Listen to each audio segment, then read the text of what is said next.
Let's take a look at the try one more.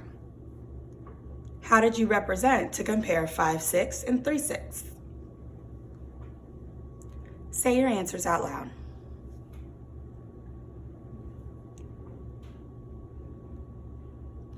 I heard you say that you represented by drawing two same-sized holes stacked neatly on top of each other that were partitioned into 6 because 5/6 and 3/6 both have a denominator of 6.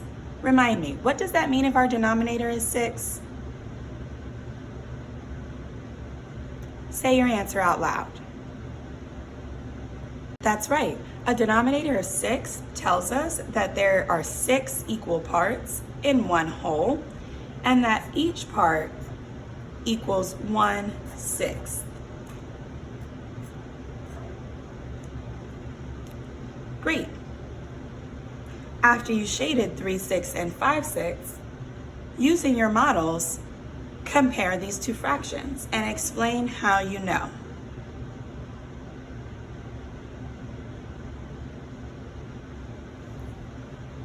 Say your answers out loud.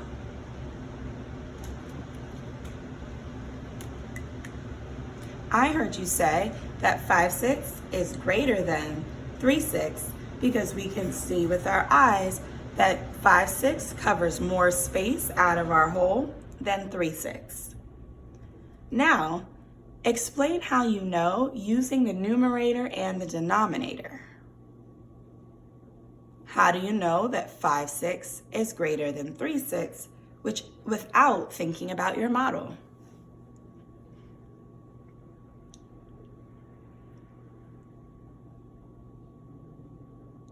Say your answers out loud.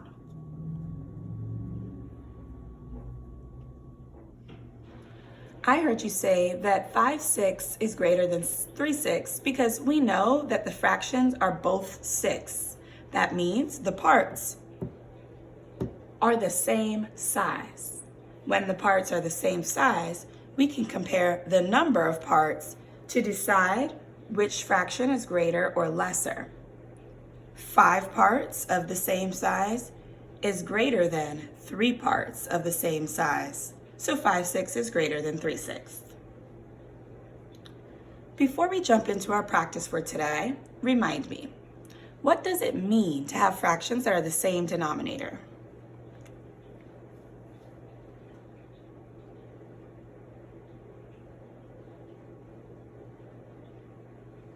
Yes, fractions with the same denominator mean their wholes are partitioned into the same number of parts. So the size of these parts are equal. If the denominators are equal, how can we compare these fractions?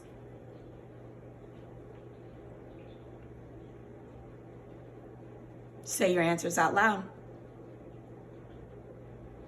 That's right. If the denominators are the same, that means the size of the parts are the same, so we can compare the numerators. The greater fraction will have a greater numerator because if the parts are the same size, it will take up more space. Nice work. As you jump into your practice for today, keep in mind that sometimes you'll have problems where the numerators are the same, and sometimes you'll have problems where the denominators are the same. It's your job to pay close attention and use your strategies from today and yesterday to help you compare.